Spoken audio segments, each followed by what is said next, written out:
Hello friends, അസ്സലാമു അലൈക്കും. Rabies കിച്ചണിലേക്ക് എല്ലാവർക്കും സ്വാഗതം. ഇന്ന് നമുക്ക് തികച്ചും വ്യത്യസ്തമായ രീതിയിൽ ഒരു കോളിഫ്ലവർ റോസ്റ്റ് എങ്ങനെ ചെയ്യാമെന്ന് നോക്കാം.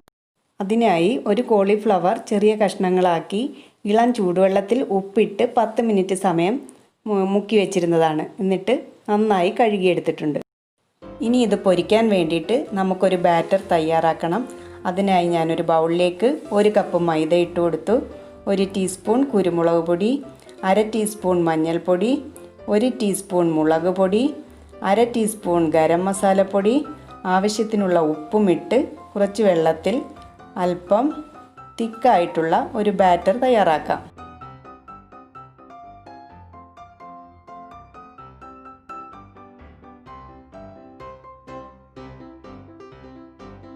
ഈ ഒരു രീതിയിൽ ബാറ്റർ ആകുമ്പോഴേക്കും നമുക്കതിലേക്ക് കോളിഫ്ലവർ ഇട്ട് കൊടുത്ത് നല്ലതുപോലെ ഒന്ന് മിക്സ് ചെയ്തെടുക്കാം.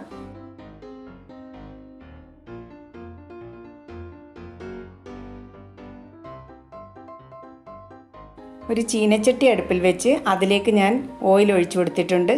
ഇപ്പോൾ ഓയിൽ ചൂടായി നമുക്കതിലേക്ക് കോളിഫ്ലവർ ഇട്ട് കൊടുത്ത് വറുത്തെടുക്കാം.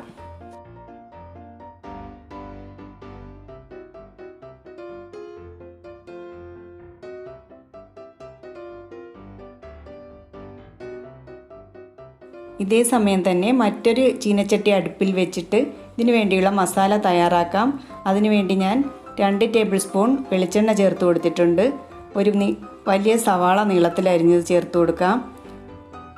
1 ടീസ്പൂൺ ഇഞ്ചി വെളുത്തുള്ളി ചതച്ചത്, 2 തക്കാളി, 3 പച്ചമുളക്, കുറച്ച് കറിവേപ്പിലയും അല്പം ഉപ്പും കൂടി ചേർത്തിട്ട് നന്നായിട്ടൊന്ന് വഴറ്റിയെടുക്കാം.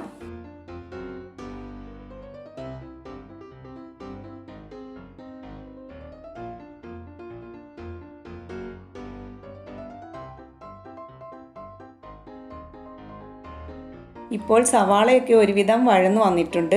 ഇനി നമുക്കതിലേക്ക് പൊടികൾ ചേർത്ത് കൊടുക്കാം.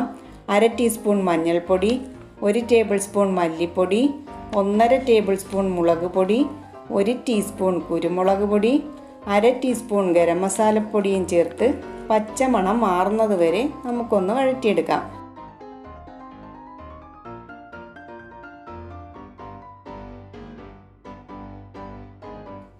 ഇപ്പോൾ കോളിഫ്ലവർ എല്ലാം ഞാൻ വറുത്ത് കോരിയിട്ടുണ്ട്.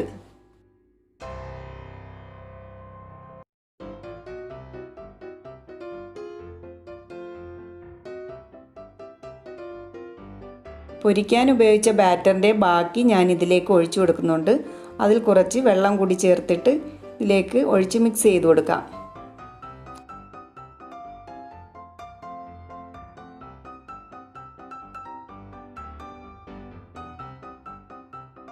അടിഭാഗത്ത് കരിഞ്ഞു പിടിക്കാതെ നല്ലതുപോലെ ഇളക്കി കൊടുക്കാൻ ശ്രദ്ധിക്കണം. മൈദ ആയതുകൊണ്ട് തന്നെ പെട്ടെന്ന് വെന്ത് കുറുകി കിട്ടിക്കോളും.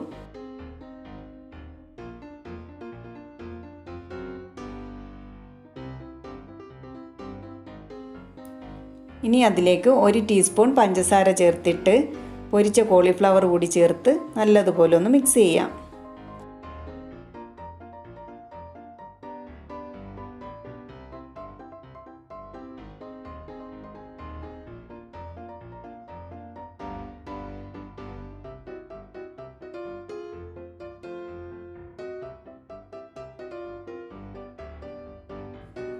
ഫ്ലെയിം ഓഫ് ചെയ്തതിന് ശേഷം അവസാനമായി നമുക്ക് അല്പം കറിവേപ്പിലയും മല്ലിയിലയും കൂടെ ചേർത്ത് കൊടുക്കാം.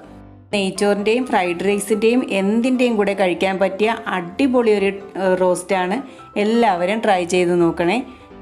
എൻ്റെ ചാനൽ ലൈക്ക് ചെയ്യാനും ഷെയർ ചെയ്യാനും സബ്സ്ക്രൈബ് ചെയ്യാനും മറക്കരുതേ. ഇൻഷാ അല്ലാഹ് നമുക്ക് മറ്റൊരു വീഡിയോയുമായി വീണ്ടും കാണാം.